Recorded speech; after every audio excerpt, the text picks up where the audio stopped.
Bismillah, alhamdulillah, salatu wassalamu ala rasulillah Sayyidina Muhammad bin Abdullah wa ala alihi wa sahbihi wa man wala la hawla wa la quwwata illa billah. Rabbi syrah li sadri wa yassir li amri wa hlul 'uqdatam min lisani yafqahu qawli. Wasaddid lisani wahdi qalbi bihaqqi sayyidina Muhammadin nabi sallallahu alaihi wasallam. Dusturakum ya ahla dargi wa ya ahla batin wa ya ahla nawbati wa ya ahla nur, amma ba'd. Jamaah Masjid Darus Salihin semuanya yang hadir yang dirahmati oleh Allah Subhanahu wa taala, alhamdulillah. Allah Subhanahu wa ta'ala mengizinkan dan mentakdir kita untuk kembali duduk di masjidnya. Kita sama-sama niat i'tikaf di masjid yang mulia ini, dan kita sama-sama niat untuk menghidupkan sunnah ajaran Nabi sallallahu alaihi wasallam, warisan Nabi Muhammad sallallahu alaihi wasallam, bersama-sama mempelajari ilmunya Nabi. Harapannya kita dijadikan orang yang selamat, panjang umur, sehat walafiat, kelak di akhirat bisa berkumpul bersama Nabi Muhammad SAW di surganya Allah. Amin, Allahumma amin. Hadirin semuanya yang dirahmati oleh Allah, kita masuk pada untaian hikmah dari Imam Ibni Athaillah As-Sakandari yang ke-81. Qala al-musannif radhiyallahu anhu wa ardhah wa nafa'ana bih fid dharain amin. Rubbama a'tak famana'ak wa rubbama mana'ak fa'atak. Terkadang Allah memberi kepada engkau famana'aka, kemudian Allah menghalangimu. Dan terkadang Allah menghalangimu kemudian memberimu. Nasihat beliau ini maksudnya kadang-kadang Allah itu memberi, tapi sebetulnya itu malah menghalangi dari anugerah yang lebih besar. Terkadang orang itu dihalangi dari keinginannya, tapi sebetulnya itu adalah pemberian yang lebih besar. Manusia niku kan pengine anggapane nggih, nek wis dikai duit akeh, dikasih kehidupan yang lapang, jabatannya naik, usahanya maju, kebunnya, sawitnya, panennya lancar. Kalau sudah seperti itu anggapannya, oh saya dimuliakan sama Allah ini. Sebaliknya, terkadang manusia itu kalau diberi kesempitan, sakit, usahanya seret, jabatannya mandek, pokoknya yang sempit-sempit datang kepada dia, maka dia menganggap, wah saya ini nggak jadi mulia lagi, saya ini berada di dalam keadaan yang hina, yang jatuh. Dan ini direkam, disebutkan oleh Allah di dalam Al-Quran. Potongan potret manusia itu ada dua macam ini biasanya. Nek wis dikai akeh rumangsa mulya, ketika dikasih sempit sedikit rumangsa ina. Fa ammal insanu idza mabtalahu rabbuhu fa akramahu wa na'amahu wa yaqulu, apa yang dia katakan? Rabbi akraman. Maka ketika manusia itu diberi kemuliaan oleh Allah, diberi kelapangan, diberi kenikmatan, dia mengatakan Rabbi akramani. Allah Tuhanku ngasih aku kemuliaan. Sebaliknya, wa ma idza mabtalahu faqadara alaihi rizqahu fayaqulu, apa yang dia katakan? Rabbi ahanan. Kalau sudah diberi ujian oleh Allah, faqadara alaihi rizquhu, rizkinya disempitkan, Allah menyempitkan rizkinya, maka dia mengatakan Rabbi ahanan, Tuhanku menghinakan aku. Oh ya Gusti Allah enggak memuliakan saya lagi. Ini sebetulnya perasaan, anggapan orang-orang yang enggak beriman. Orang yang enggak beriman itu anggapannya kemuliaan itu ya harta. Orang Yahudi, orang-orang Barat itu mulia itu ya kaya. Kalau tidak punya kekayaan ya kamu tidak mulia. Time is money. Waktu adalah uang. Uang adalah duit. Duit adalah kehidupan. Nih, kemuliaan. Itu orang Barat. Kalau tidak punya harta, tidak punya jabatan, maka dianggap hina. Itu sebetulnya anggapan orang-orang yang nggak beriman, anggapan orang Barat. Cuman sudah menyebar dan bahkan menjangkiti hati kita kaum muslimin. Kita juga berpola pikir sama. Wong mulya ya duit akeh, wong mulya ya jabatan tinggi, wong mulya ya sing duwe sembarang, duwe mobil, duwe ini, duwe mulya iku. Nek gak duwe apa-apa ya ino. Pola pikir ini masuk juga ke kita. Padahal di sisi Allah ukuran kemuliaan, barometer kemuliaan di saat hamba itu bisa taat. Niku ukuran kemuliaan.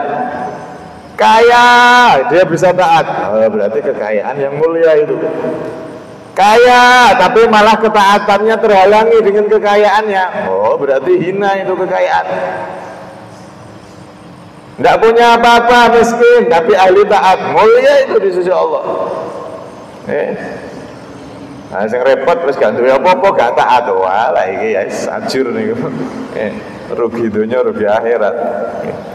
Jadi ukuran kemuliaan itu di saat kita bisa taat sama Allah, dikasih kaya taatnya tetap bahkan nambah, dikasih susah ya taatnya tetap taat. Nah, maka ini berarti orang yang mulia. Bukan ukuran kemuliaan itu harta dan seterusnya. Nah ini pola pikir ini harus kita buang. Wong nek mulya itu sing ahli ibadah, sing taat. Kenapa? Ya karena ketaatan ini yang jadi harta sesungguhnya, Pak. Orang itu sekaya apapun, setinggi apapun jabatannya, nek wis jantungnya mandek, kalau sudah jantungnya berhenti berdetak alias sudah mati, maka mana nilainya? Kekayaannya, jabatannya. Mungkar nakir ditutui, kir, mungkar nakir. Aku ki sugih lho ning donya, sawitku saharat-harat, gak payu. Mungkar nakir, aku ki raja lho ning donya. Aku ini pejabat tinggi loh ya. Kamu jangan macam-macam sama saya. Ndak payu. Mungkar nakir sedang ngurus niku. Kir, mungkar nakir. Saya ini insinyur loh ya. Dokter Andes loh ya. Malam pertama dalam kuburan hilang semua titel, hilang semua harta, hilang semua jabatan. Ndak ada gunanya, seperti debu yang ditiup angin, hilang. Kayak mimpi loh, hilang kabeh. Sing tak anggap mulya, sing tak bela-belani 24 jam, tak kejar-kejar, loh kok hilang kabeh. Tinggal amalku loh, amalku siti. Amalan saya sedikit, sholatku ya Allah kok hilang kabeh, sholatku gak ada. Nangis di kubur. Nyesel ternyata saya salah. Sing tak anggap mulya, kebanggaan, harta, jabatan, ternyata hilang semua. Malam pertama dalam kuburan hilang kabeh. Sholat sing tak remehno, jamaah sing tak tinggalno, zikir, ibadah, majelis ilmu sing tak anggap biasa lo, jebulan kuwi yang jadi bekal jebulan, ternyata itu yang sangat berharga di sini. Baru nyesel. Karena itu kadang-kadang Allah itu memberi sesuatu yang disenangi oleh hambanya, padahal sebetulnya dia dihalangi dari anugerah yang lebih besar. Dikai kekayaan, awalnya seorang kaya dia ahli taat, setelah kaya malah tidak taat. Ini sebetulnya bukan anugerah itu justru bukan pemberian. Diberi tapi ternyata dihalangi dari yang lebih besar. Sebaliknya ada orang yang merasa dia itu tidak diberi sama Allah, ternyata itu pemberian terbaik dari Allah. Dianggapnya, aduh, urip kok ya susah terus. Loh, ternyata karena susahnya, karena ujian-ujian itu dia jadi hamba yang taat, semakin ingat sama Allah. Nek bengi nangis-nangis terus, ibadah, nyuwun terus, bagus, semakin dekat sama Allah ternyata. Oh, kalau dikasih kaya, tidak mungkin bangun malam. Kalau dikasih kaya, punya pabrik, tidak mungkin duduk di masjid. Jenengan nek sugih, Pak, ora mungkin ngaji temriki. Kakek pekerjaan, jangankan kok ngaji sampai isya, sholat kok jamaah 5 waktu loh, gak bakalan kober nih sampai duwe PT sawit-sawit itu sing duwe sampean. Ya serah kober, mobilan rono rene, survei sana, survei sini, ya serah kober.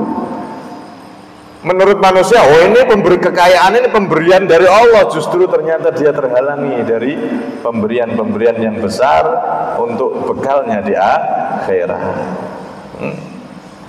Makanya jangan kita itu salah persepsi, salah sangka. Oh, aku nak dijukai cobaan, sempit rezeki, loro, berarti aku dihalangi dari kebaikan, dari kemuliaan. Bukan itu.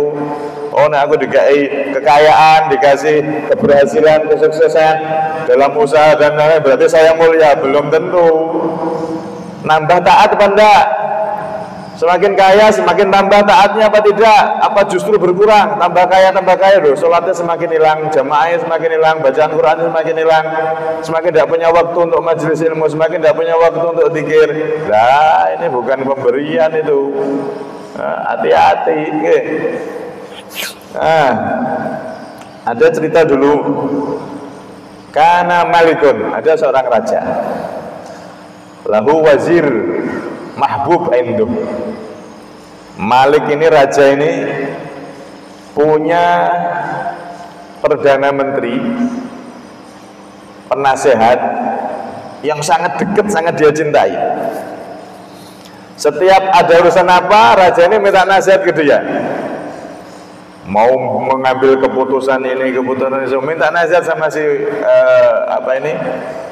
si orang dekatnya ini tadi, menterinya ini. Nah, si menteri ini termasuk orang yang soleh. Nasihatnya setiap saatnya, kullu fi'lillahi jamil. Semua yang diatur oleh Allah itu terbaik untuk kita, wahai raja. Kita dikasih apapun oleh Allah, pokoknya itu yang terbaik untuk kita. Ini nasihat dari menterinya tadi itu setiap saatnya ke raja. Akhirnya si raja ini punya kebiasaan, Pak. Dia itu hobi berburu. Nek berburu dia nggak bawa pengawalan, enggak. Hobi berburu dan hobinya ngajak si menteri ini tadi, orang yang paling dekat ini. Seperti biasa, raja ini siap-siap berburu, ngajak menteri satu ini dok, yang paling dia dekat sama dia, menterinya. Diajak berburu berdua. Nah, ketika saat itu berburu, tidak seperti biasanya lah, kok delalah bertemu hewan buas. Hewan buas itu tiba-tiba menyergap raja, diserang itu raja, digigit dia, udah ditolong sama menteri ini. Setelah berhasil ditolong, hewan itu lari. Ternyata bagian tubuh dari si raja, yaitu jari-jarinya, ada yang perudul sitok, putus satu jari-jarinya. Maka si raja ngomong sama menteri, katanya yang dari Allah itu semuanya baik. Nah terus ini jari saya hilang satu, nih gimana? Apa operasi plastik? Nggak ada dokternya zaman sekarang. Nih, pas zaman itu ya, ngurung enek. Apa operasi apa? Pudul ini ya, katanya semua yang dikasih oleh Allah itu baik. Lagi tanganku pudul. Ini kan kalau menurut kita kan gak enak, Pak. ini dihalangi dari sehat, dihalangi dari kesempurnaan tangannya hilang. Tapi ternyata di balik itu nanti ada pemberian besar dari Allah. Apa itu? Setelah begitu, maka si raja sampai di rumah ngamuk-ngamuk, katanya semua di orang itu baik, ini kamu ternyata ini lihat tangan saya hilang satu, nggak bisa diperbaiki lagi ini, ngamuk-ngamuk. Akhirnya dah ini saking mangkelnya dia. Tapi sabar aja, semua yang dari Allah yang terjadi pokoknya yang diatur Allah itu paling baik. Wah raja, wah Raisa kita tanganku putul itu kok iso paling ngapik terus pengawal tangkap ini penjara. Subhanallah, awalnya jadi orang yang dia cintai, sekarang jadi orang yang paling dia benci. Di penjara ini, guys. Setelah berjalannya waktu, si raja ini seperti biasa berburu, BT di istana, pengen dulu hiburan berburu. Karena biasanya ngajak satu orang yang paling dekat, paling dia senengi, sekarang tidak ada, udah dia akhirnya saking sumpeknya udah berburu sendiri. Seperti biasa masuk ke hutan berburu sendiri, tidak tahunya di dalam hutan dia terlalu masuk ke dalam, ketemu sama suku primitif, suku penghuni hutan asli situ.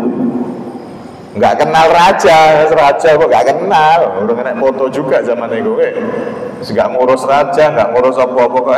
Akhirnya si raja ini setelah sampai situ ketemu suku-suku primitif tapi ditangkap sama dia, sama mereka ditangkap. Wes langsung ditaruh di altar tempat upacara persembahan dewa mereka. Sudah ditali, semuanya sudah siap untuk dikorbankan, disembelih atau dibunuh untuk tumbal Tuhan mereka. Nah, kebiasaan mereka kalau ada manusia yang ditangkap, orang yang masuk hutan ditangkap, yang jadi tumbal itu harus sempurna fisiknya. Pas sudah disiapkan upacara, diteliti satu-satu dari kaki sampai ujung kepala, diteliti tangannya. Tangannya kok hilang satu, waduh, nggak diterima ini sama dewa kita. Wah, saya nggak masuk ini, nggak diterima, cacat dia, tangannya hilang satu. Udah, prajurit, yang pemimpin sukunya itu, udah ini, lepaskan, nggak ganggu orang ini. Nggak ada harganya di mata dewa kita, nggak ada cacatnya, udah, buang, suruh pergi, suruh pulang aja dia. Dilepas, Pak. Padahal sudah hampir, udah tinggal nunggu mati, sudah ditali, sudah dibaringkan, sudah siap untuk upacara. Subhanallah, akhirnya lepas, balik dia pacu kudanya sampai ke istananya. Langsung, pengawal, lepaskan itu, menteri saya yang itu. Lepas. Wes, masya Allah, Pak Menteri bener sampean dinasihati. Ya. Semua yang diatur oleh Allah, enak atau tidak enak, sempit atau lapang, terus pokoknya api. Ngono sing elek. Subhanallah, saya tadi masuk ke hutan, kalau umpama tangan saya ini utuh, wah sudah nggak bisa jadi raja lagi, sudah innalillahi wa inna ilaihi raji'un. Wes bener sampai nasihat. Cuman sekarang saya tak tanya, kebaikan yang dari Allah untuk sampean itu apa?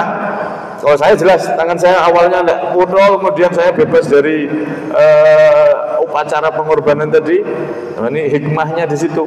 Tapi kalau sampean, terus nasihati malah tak penjara. Apa keapian yang sampean dapatkan itu apa? Kalau saya alhamdulillah gara-gara ini keapian, kebaikan yang saya dapatkan, saya selamat, gak jadi mati. Nah sampean, terus nasihati aku api-api tenanan, malah tak penjara. Kebaikan yang sampean dapatkan apa? Makasih menterinya yang soleh ini jawab, iya Pak Raja. Andaikan saya enggak engkau penjara Pak Raja, seperti biasa kan? Jenengan berburu ngajak kula. Lah umpama tadi itu saya berburu bareng sampean, saya yang jadi korban karena tubuh saya normal semua, tidak ada cacat. Alhamdulillah kok sampean penjara saya, ternyata di situ ada kebaikan untuk saya juga selamat Raja. Oh iya bener. Umpama aku gak ngamuk, sampean gak tak penjara, iya bener. Sampean tak ajak berburu, sampean yang jadi korban, aku mulai dewe selamat. Iya bener. Subhanallah. Kelihatannya kayak dihalangi Pak. Rubbama mana'aka fa'atok. Sepertinya menurut kita Allah ini kok nggak ngasih saya kenikmatan sih. Allah kok menghalangi saya dari kebahagiaan sih. Allah kok menghalangi saya dari sembuh, menghalangi saya dari kaya, menghalangi saya dari lancarnya rezeki. Kok saya kayak dihalangi sih? Loh, sebetulnya ketika dihalangi itu Allah memberikan sesuatu yang lebih besar, lebih baik dari yang kita angen-angen. Ini lihat tangannya kita pudul, aduh, loh ternyata kayak dihalangi dari apa? Dari cacat. Dia sampai cacat awalnya, ternyata di balik itu ada kebaikannya. Rubama atok famanaak wa rubama manaak fa'atok. Terkadang Allah itu memberi tapi justru malah jadikan lalai ya, pada orang-orang yang enggak Allah cintai. Tapi kadang-kadang Allah itu enggak memberi, tapi di situ justru ada pemberian yang lebih besar, kebaikan yang lebih besar. Karena itu kita jadi hamba ini yang ridho sama Allah. Wes kaya, miskin, sehat, sakit, ya kita minta agar lancar rezeki. Ya kita tetap minta terus agar diberi awet sehat.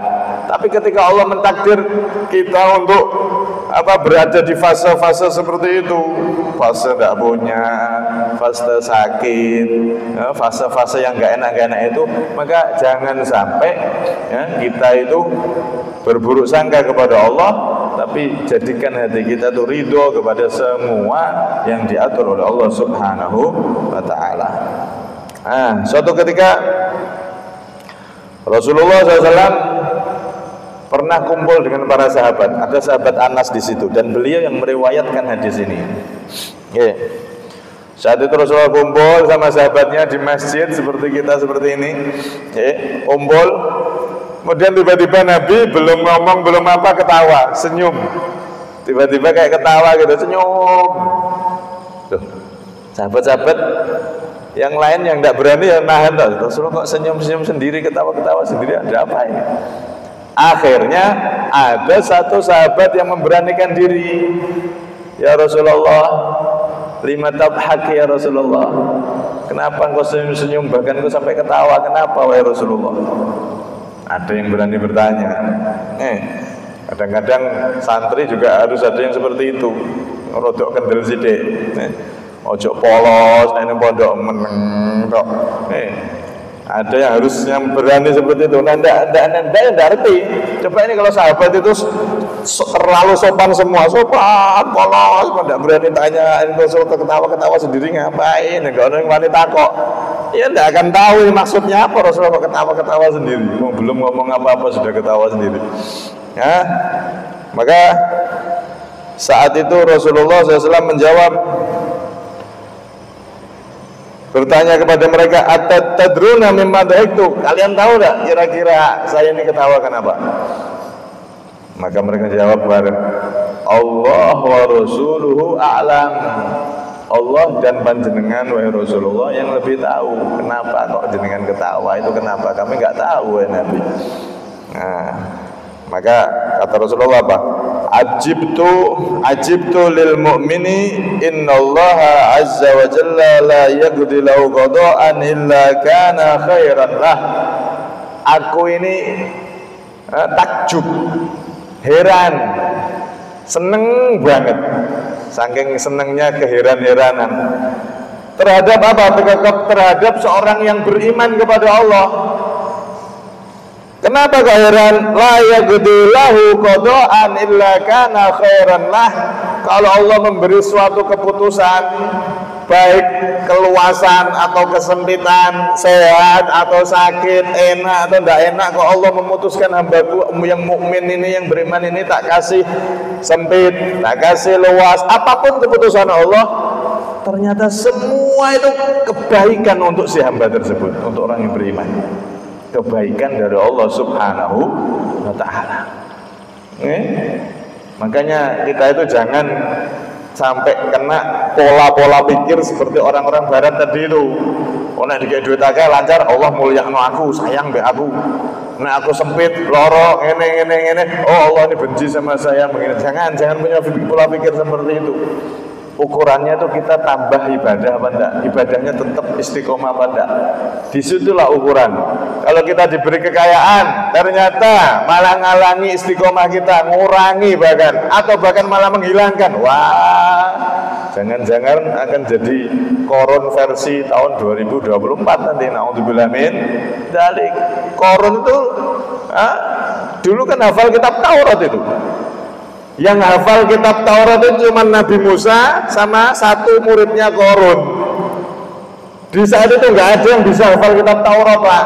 Beda sama Al-Quran. Nek kok Al-Quran itu semua umatnya Nabi yang sungguh-sungguh hafalan bisa hafal. Bukan cuma satu, dua orang kok. Yang hafal Quran cuma Sayyidina Abu Bakar, Umar, Utsman, Ali.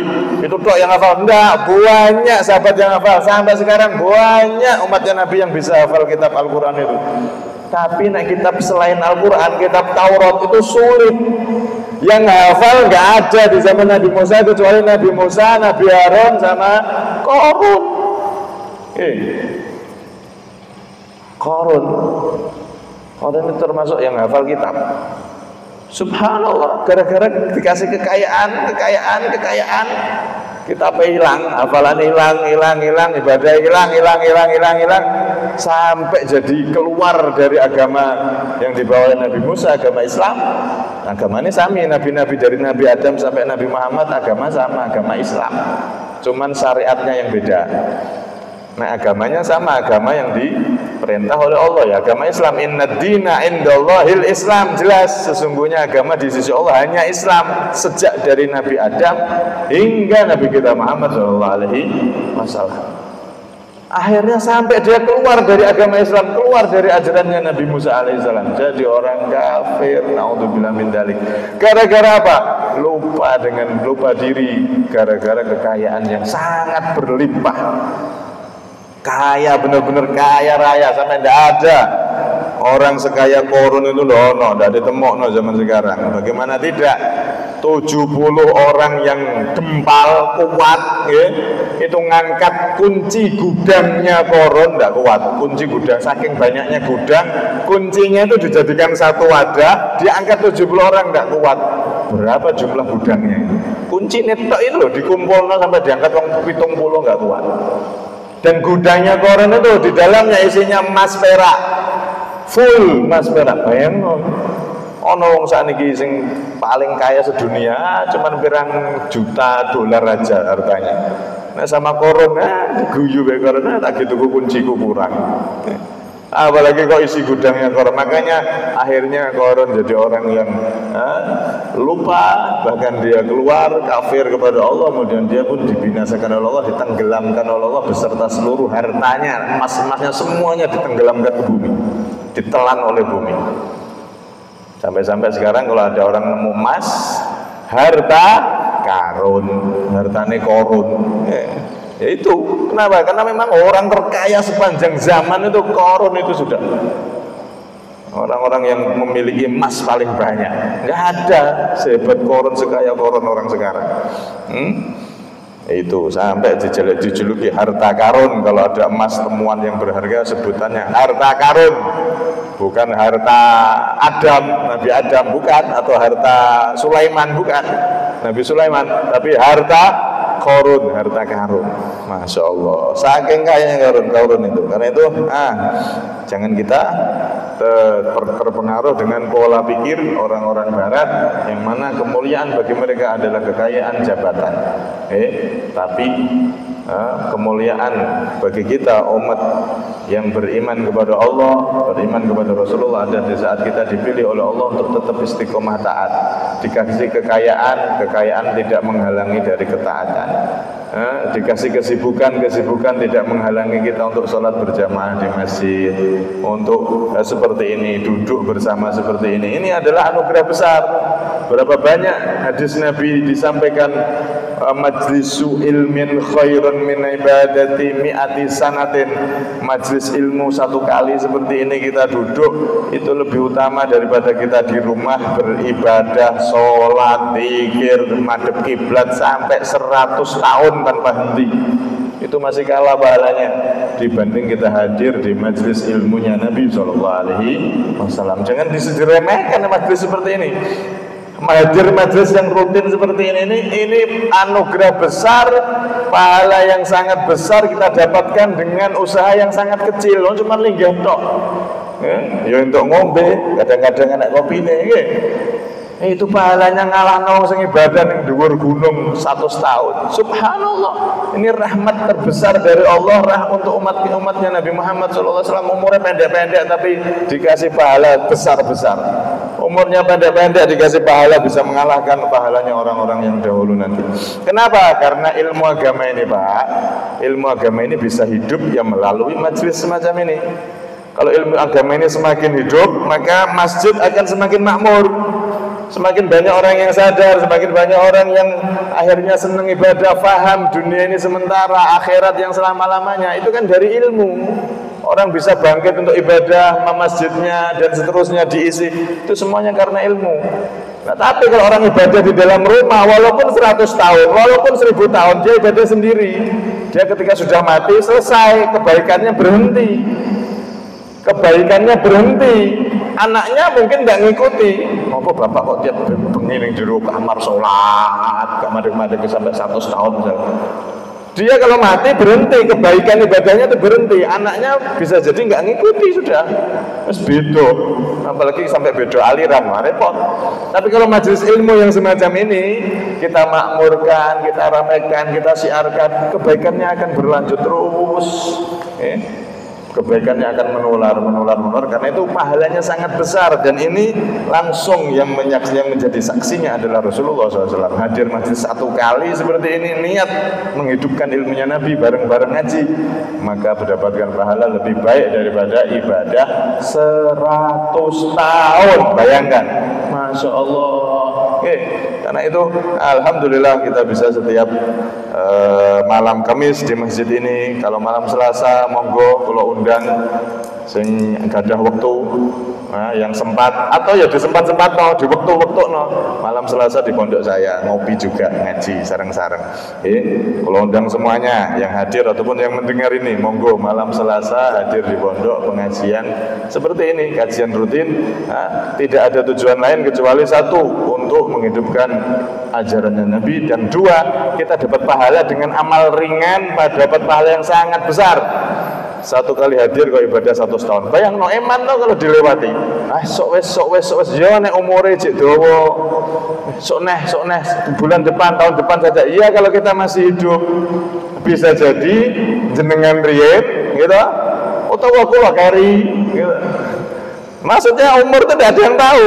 Mumpung kasih umur, di situ untuk ibadah 100 tahun hadir kita di majelis ilmu yang semacam ini, kita makmurkan. Mungkin kalau panjenengan diparingi istiqomah dan saged ngajak-ngajak yang lain juga disiarkan.